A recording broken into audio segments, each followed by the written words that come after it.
तो चलिए स्टूडेंट्स, अब बढ़ते हैं एग्जाम्पल नंबर 1 की ओर। अकाउंटेंसी 11th के चैप्टर नंबर 3 के एग्जाम्पल नंबर 1 में हम पढ़ने जा रहे हैं अकाउंटिंग इक्वेशंस के ट्रांजैक्शंस के बारे में। कैसे ट्रांजैक्शंस के थ्रू हम अकाउंटिंग इक्वेशन को बनाते हैं और उस ट्रांजैक्शन का एनालिसिस कैसे करना है, वो इस एग्जाम्पल में हम सीखेंगे। तो देखते हैं पहले ट्रांजैक्शन के बारे में। इससे पहले हम आपको बता दें कि एक अकाउंटिंग इक्वेशन दिखाई कैसे देती है। तो इस वीडियो में हम आपको बताने जा रहे हैं कि इस टाइप से ये अकाउंट, यहाँ पर आप देख सकते हैं ये अकाउंटिंग इक्वेशन की एक समरी है जिसमें ट्रांजैक्शंस लिखे हुए हैं, ट्रांजैक्शन 1 2 3 4। यहाँ पर अलग अलग एलिमेंट्स है इस अकाउंटिंग इक्वेशन के। Cash, bank, asset, goods, furniture, plant and machinery, total asset, liability, capital और टोटल। यहाँ पर हम एक एक ट्रांजैक्शन का इफेक्ट देखेंगे। फ्रेंड्स, यहाँ पर जो वैल्यूज ब्रैकेट में लिखी गई है, जैसे यहाँ -10,000 लिखा हुआ है, मीन्स इसे माइनस करना है, और जो ब्रैकेट में नहीं लिखी हुई है इसे प्लस करना है। इस बात का ध्यान रखना है हमें अकाउंटिंग इक्वेशन को बनाते समय। ये अकाउंटिंग इक्वेशन की एक टाइप से हम समरी पढ़ने जा रहे हैं। तो चलिए शुरू करते हैं इस क्वेश्चन को, इस एग्जाम्पल को। यहाँ पर देखते हैं पहला वाला एग्जाम्पल। पहला एग्जाम्पल क्या बोल रहा है? Open a bank account in state bank India with an amount of 4,80,000। Means आपने स्टेट बैंक ऑफ इंडिया में एक बैंक अकाउंट ओपन किया है और यहाँ पर उसमें जमा किए हैं, डिपॉजिट किए हैं 4,80,000 रुपीज़, 4,80,000 रुपीज़। अब इस ट्रांजैक्शन का अगर हम एनालिसिस करेंगे तो हम क्या पाएंगे फ्रेंड्स? स्टूडेंट्स देखें यहाँ पर, स्टूडेंट्स यहाँ पर हमें देखने में आता है कि कैश इन हैंड तो इंक्रीज हो रहा है, बट जो कैश है, जो असेट है, वो क्या हो रही है? हमारी डिक्रीज हो रही है। तो देखते हैं इसके इफेक्ट को हमारे अकाउंटिंग इक्वेशन की समरी में। तो पहले ट्रांजैक्शन की समरी में अगर आप देखें तो जो कैश था वो कैश यहाँ पर क्या हो रहा है? डिक्रीज हो रहा है। हम आपको पहले ही बता चुके हैं कि यहाँ पर ब्रैकेट में लिखी हुई वैल्यूज को हम डिक्रीज के अमाउंट में शो करेंगे और जो बिना ब्रैकेट में है वो इंक्रीज हो रही है। तो यहाँ पर आप देख सकते हैं कैश जो है वो क्या हो रहा है? डिक्रीज हो रहा है, और बैंक मेन से जो कैश हमारे पास है वो इंक्रीज हो रहा है। कैश इन हैंड जो है वो डिक्रीज हो रहा है क्योंकि हमारे पास कैश, पैसा जो कैश में था वो कम हुआ है और बैंक में बढ़ा है। चलिए अब दूसरे ट्रांजैक्शन की ओर बढ़ते हैं। दूसरा ट्रांजैक्शन क्या बोलता है? दूसरा ट्रांजैक्शन ये बोल रहा है कि हमने फर्नीचर परचेज किया या फर्नीचर बॉट किया 60,000 रुपीज़ का, वो भी चेक इशू करके, वो भी सेम डे पर। तो इसका एनालिसिस करेंगे तो क्या हमें मिलता है कि इसके एनालिसिस पर हमें मिलता है कि जो फर्नीचर हमारी असेट थी वो क्या हुई है? इंक्रीज हुई है, और जो बैंक में हमारी जो असेट थी, जो कैश था बैंक में, वो क्या हुआ है? डिक्रीज हुआ है 60,000 रुपीज़ से। तो चलिए इसके इफेक्ट को देखते हैं हम अकाउंटिंग समरी में। यहाँ पर आप देख सकते हैं कि जो सेकेंड वाला ट्रांजैक्शन है उसमें 60,000 रुपीज़ के ऊपर लिखा हुआ है ब्रैकेट, मीन्स ये डिक्रीज हुआ है। और अगर आप फर्नीचर की तरफ जाओगे, मीन्स यहाँ पर बैंक के अंदर सेकेंड ट्रांजैक्शन के अंदर लिखा हुआ है 60,000 ब्रैकेट में, मतलब डिक्रीज हुआ है। और फर्नीचर की तरफ आओगे तो फर्नीचर के कॉलम में आप देखोगे तो 60,000 बिना ब्रैकेट के है, और इसका मतलब है यहाँ पर ये इंक्रीज हुआ है। और फ्रेंड्स, स्टूडेंट्स आप देख सकते हैं 60,000 के बाद लिखा हुआ है 4,20,000 रुपीज़। मीन्स हमारे पास कितना अमाउंट था बैंक में? 4,80,000, उसमें से 60 माइनस हुआ तो कितना बचा सेकेंड ट्रांजैक्शन के बाद? 4,20,000 रुपीज़। तो चलिए अब हम अगले ट्रांजैक्शन की ओर बढ़ते हैं। अगला ट्रांजैक्शन है हमारा, दोस्तों यहाँ थर्ड ट्रांजैक्शन में हमको दिखाई दे रहा है कि हमने प्लांट एंड मशीनरी बॉट की है बिजनेस के लिए 1,25,000 रुपीज़ की, और उसमें जो एडवांस है उसमें हमने 10,000 रुपीज़ पे किया है इन कैश, मीन्स 10,000 रुपये हमने कैश में दिए हैं।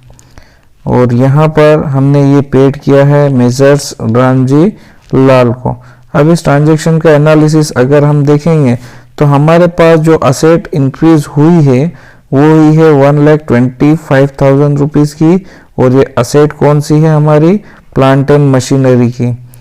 और यहाँ पर अगर हम देखें तो डिक्रीज क्या हुआ है, हमारे पास डिक्रीज कैश हुआ है, क्योंकि कैश जो है हमने 10,000 रुपीज़ पे किया हुआ है। और क्या हमारे पास इंक्रीज हुआ है फ्रेंड्स, स्टूडेंट्स, हमारे पास इंक्रीज हुई है लायबिलिटी। रामजीलाल एंड सन्स को हमें देना है 1,15,000 रुपीज़ और। तो अब इसका इफेक्ट हम देख लेते हैं अपनी अकाउंटिंग इक्वेशन में, तो किस प्रकार से ये इफेक्ट करेगा। ट्रांजैक्शन नंबर 3 को आप देख सकते हैं कि जो पहला कॉलम है वो कैश का है, और यहाँ पर आप देख सकते हैं जो पहला जो कैश का कॉलम है वो यहाँ पर 10,000 रुपीज़ के साथ ब्रैकेट में दिखाई दे रहा है, क्योंकि 10,000 रुपीज़ हमने कैश पे किया हुआ है। और अगर आप थोड़ा सा आगे जाएं यहाँ पर थर्ड नंबर के ट्रांजैक्शन में, तो आप यहाँ पर देखेंगे कि जो प्लांट एंड मशीनरी का हेड है उसके नीचे हम जाएंगे ट्रांजैक्शन नंबर 3 की ओर। यहाँ पर हमें दिखाई दे रहा है 1,25,000 रुपीज़, और यहाँ पर ये हमें दिखाई दे रहा है बिना ब्रैकेट के, मतलब ये इंक्रीज हुआ है।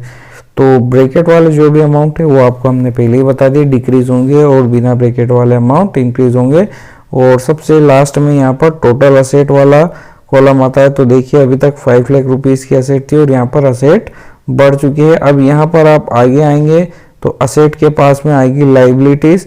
तो हमने आपको बताया था कि 1,25,000 में से 10,000 रुपये कैश दिए हैं, तो 1,15,000 रुपीज़ और पे करना है, मीन्स ये जो हो जाती है हमारी लाइबिलिटीज़ हो जाती है।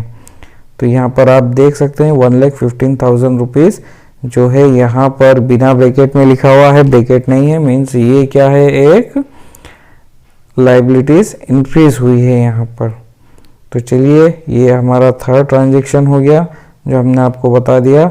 अब हम बढ़ते हैं फोर्थ नंबर के ट्रांजैक्शन की ओर। फोर्थ नंबर का ट्रांजैक्शन क्या कहता है फ्रेंड्स, हमारा फोर्थ नंबर का ट्रांजैक्शन है कि हमने गुड्स परचेस किए हैं मेजर्स सुमित ट्रेडर से 55,000 रुपीज़ के। फ्रेंड्स यहाँ पर कहीं पर भी नहीं लिखा गया है कि जो पेमेंट है इस परचेस के एवज में वो कैश में किया है या फिर बैंक चेक से किया हुआ है। तो इसे हम मानकर चलते हैं कि ये क्रेडिट में किया हुआ ट्रांजैक्शन से, मीन्स अभी उसका अमाउंट पे हमने नहीं किया है। तो इस ट्रांजैक्शन का इफेक्ट हम देख लेते हैं कि यहाँ पर हमारे पास असेट जो है वो इंक्रीज होगी। असेट कौन सी, गुड्स वाली असेट जो है इंक्रीज होगी। और यहाँ पर हमारे पास लायबिलिटी भी इंक्रीज होगी, क्योंकि हमें सुनील ट्रेडर्स को पैसे देना है, पैसे अभी दिए नहीं है उसको, और ये इंक्रीज होगी हमारे पास 55,000 रुपीज़ की। तो चलिए इसका भी इफेक्ट हम देख लेते हैं अपने अकाउंटिंग इक्वेशन में। ट्रांजैक्शन नंबर 4 पर हम आते हैं, और पहला कॉलम होता है हमारा कैश का। चूंकि हमने यहाँ पर किसी भी टाइप का ट्रांजैक्शन नहीं किया था, तो अपर साइड का जो बैलेंस है वही हमें यहाँ पर शो कर रहा है। हमें देखना है यहाँ गुड्स के बारे में। तो गुड्स वाला कॉलम कौन सा है पहले हम देखते हैं। ऊपर से गुड्स वाला कॉलम, पहला कॉलम कैश, दूसरा बैंक, तीसरा असेट और चौथा कॉलम होता है गुड्स का। तो गुड्स वाला कॉलम हम देखते हैं, फोर्थ नंबर वाला कॉलम, और यहाँ पर हम देखते हैं कि गुड्स वाले कॉलम में 55,000 रुपीज़ यहाँ पर बढ़े हुए दिखाई दे रहे हैं, मीन्स 55,000 बिना ब्रैकेट के, मीन्स ये इंक्रीज हो रहा है। और आगे हम देखते हैं यहाँ पर और कहाँ पर ये इफेक्ट करेगा, तो हम आ जाते हैं लाइबिलिटीज़ वाले कॉलम पे, जो कि टोटल असेट के बाद में। इस लाइबिलिटीज़ वाले कॉलम पर हम देखते हैं तो 1,15,000 पहले ही हमारे ऊपर लाइबिलिटीज़ थी, और यहाँ पर हम देखते हैं कि 55,000 रुपीज़ लाइबिलिटी हमारी इंक्रीज हुई है। यहाँ पर ब्रैकेट नहीं है, मीन्स यहाँ पर इंक्रीज हुई है। तो टोटल लाइबिलिटी हमारी हो गई है 1,70,000 रुपीज़। तो यही था फोर्थ ट्रांजैक्शन का इम्पैक्ट। अब फिफ्थ वाला ट्रांजैक्शन देख लेते हैं, दोस्तों फिफ्थ वाला ट्रांजेक्शन देखने से पहले हम आपको बता दें कि यहाँ पर 5 लाख रुपीस स्टार्टिंग में लिखे हुए हैं, मीन्स यहाँ पर 5 लाख रुपीस के साथ हमने बिजनेस स्टार्ट किया था। हमने का मतलब है यहाँ पर रोहित ने, क्योंकि इस चैप्टर के जब अकाउंटिंग इक्वेशन को हमने पिछले वीडियोस में समझाया था तो वहाँ पर लास्ट में हमने आपको बताया था कि यही एक रोहित का एग्जाम्पल जो है वो पूरे चैप्टर में आगे कंटिन्यू होगा, ताकि आपको अच्छे से ये चीज़ें समझ में आ सके। तो 5 लाख रुपीस में रोहित ने वहाँ पर बिजनेस स्टार्ट किया था, उसी को हम आगे बढ़ाते हुए इस क्वेश्चन को आगे ले जा रहे हैं। अब चूंकि 5 लाख रुपीस से उसने बिजनेस स्टार्ट किया था, तो आप यहाँ देखें ऊपर हेड्स में जो लाइबिलिटीज आएगी, यहाँ पर टोटल एसेट के बाद लाइबिलिटी और कैपिटल वाला कॉलम आता है, तो वहां पर कैपिटल भी 5 लाख रुपीस से इंक्रीज हुई है। ठीक है, तो यहाँ पर हमें ये समझ में आ चुका है। हम आगे बढ़ते हैं अपने फिफ्थ वाले ट्रांजेक्शन की ओर। चलिए फिफ्थ ट्रांजेक्शन क्या बोलता है उसके बारे में देखते हैं। तो फिफ्थ वाले ट्रांजेक्शन को देखते हैं अब हम।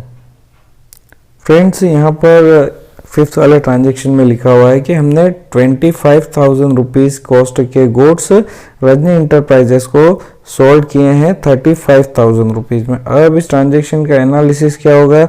इस ट्रांजेक्शन के एनालिसिस में अगर हम देखें तो हमने गुड्स सेल किए हैं, मतलब हमारा जो स्टॉक है वो डिक्रीज होगा, जो गुड्स है वो डिक्रीज होगा 25,000 रुपीज़ से। और यहाँ पर हमने रजनी इंटरप्राइजेस को गुड्स सेल किए हैं, तो ये हमारे डेप्टर साइड को बढ़ाएगा, इंक्रीज करेगा 35,000 रुपीज़ से, और 10,000 रुपीज़ और इंक्रीज होंगे एज हमें प्रॉफिट हुआ है। तो लाइबिलिटी साइड में हमें 10,000 रुपीज़, लाइबिलिटी के कैपिटल साइड में हमें 10,000 रुपीज़ से इंक्रीज होते हुए दिखाई देगा हमारा कैपिटल वाला पोर्शन, हमारा कैपिटल वाला कॉलम। चलिए देखते हैं उसके बारे में। फिफ्थ ट्रांजेक्शन के बारे में पढ़ रहे थे। फिफ्थ ट्रांजेक्शन के बारे में हमने देखा कि हमारे जो गुड्स हैं वो कम होना चाहिए। तो चलिए देखते हैं, यहाँ पर हमारे पास दो कॉलम है, असेट्स और गुड्स स्टॉक के। तो अगर हम दोनों में देखें तो सबसे लास्ट में फिफ्थ वाले ट्रांजेक्शन में हम देखते हैं कि 35,000 रुपीज़ का हमें इंक्रीज हुआ है डेप्टर्स में, क्योंकि उनसे हमें पैसे लेना है तो वो इंक्रीज होगा। और 25,000 रुपीज़ के गुड्स हमारे बिजनेस से माइनस हुए हैं, तो ये ब्रैकेट में आपको लिखा हुआ दिख जाएगा। और अगर हम आगे देखें तो कैपिटल में अगला चेंजेस होगा। तो अगर हम कैपिटल के बारे में देखें, आगे बढ़ते हैं कैपिटल के बारे में। कैपिटल के कॉलम में हम सबसे नीचे जाते हैं तो हमें दिखाई देता है कि ये 10,000 रुपीज़ से इंक्रीज हुआ है। क्यों? क्योंकि बिजनेस का काम है कि प्रॉफिट हो तो वो हमारे कैपिटल में ऐड हो जाए। तो यहाँ पर हमें 10,000 रुपीज़ का प्रॉफिट हुआ है, क्योंकि 25,000 रुपीज़ के गुड्स हमने बेचे हैं 35,000 रुपीज़ में, इसलिए 5 लाख रुपीज़ की कैपिटल हमने इन्वेस्ट की थी, 10,000 का प्रॉफिट हुआ, तो बिजनेस को हमें 5,10,000 रुपीज़ देना है। तो फ्रेंड्स यही था एग्जाम्पल नंबर 1 जिसका इम्पैक्ट हमने देखा। यहाँ पर कोई चीज़ अगर आपको समझ में नहीं आ रही हो तो आप हमसे पूछ सकते हैं। यहाँ पर हम पहले ही क्लियर कर चुके हैं आपको कि जो सबसे ऊपर 5 लाख रुपीज़ थे वो क्या था, वो था हमारा बिजनेस स्टार्ट करने के लिए जो कैपिटल हमने लगाई थी। तो ये 5 लाख रुपीज़ हमारे कैपिटल में भी दिखाई देगी। इसके बाद जो ब्रैकेट में अमाउंट आ रहे हैं वो सारे हमें माइनस करने हैं, और मीन्स वो वैल्यू हमारी डिक्रीज हुई है, और जो बिना ब्रैकेट के अमाउंट लिखे हुए हैं वो वैल्यू इंक्रीज हुई है। और यहाँ पर हर ट्रांजेक्शन के बाद आप देख सकते हैं कि जो बैलेंस है वो यहाँ पर दिखा रहा है, भले ही वो ट्रांजेक्शन के इंक्लूड में हो या नहीं हो, मीन्स वो उस ट्रांजेक्शन का पार्ट हो या नहीं हो। यहाँ पर आप देख सकते हैं कि कोई भी वैल्यूज अगर अफेक्ट हुई है तो लास्ट तक वो कैलकुलेट करते हुए दिखाएगा, उस आइटम को हर ट्रांजेक्शन के बाद बैलेंस करते हुए दिखाएगा, भले ही उस ट्रांजेक्शन के अंदर उसकी कोई वैल्यू रिकॉर्ड ना हुई हो। सो फ्रेंड्स, आई होप आपको ये एग्जांपल समझ में आ गया होगा। जो अकाउंटिंग इक्वेशन है उसे कैसे बनाना है ये आपकी बुक में दे रखा है। ये पेज नंबर 48 पर आपको मिलेगा आपकी बुक के। तो आई होप आपको ये समझ में आ गया होगा कि अकाउंटिंग इक्वेशन को अब कैसे बनाना है। अगर कोई कंफ्यूजन हो तो आप नीचे कमेंट में लिख सकते हैं, हम एक एग्जांपल और आपको समझा सकते हैं। हम एक एग्जांपल और लेके उसे एक्सप्लेन कर सकते हैं अगर आपको कोई डाउट्स बचे हुए हों तो। स्टूडेंट्स, फ्रेंड्स, अगर आपको ये वीडियो अच्छा लगा तो आप इसे लाइक कर सकते हैं, अपने दोस्तों के साथ शेयर कर सकते हैं और आगे से ही वीडियोस पाने के लिए आप इस चैनल को सब्सक्राइब कर सकते हैं। आखिर तक इस वीडियो को देखने के लिए धन्यवाद दोस्तों। मैं मिलता हूँ आपसे अगले वीडियो में, तब तक के लिए गुड बाय, टेक केयर।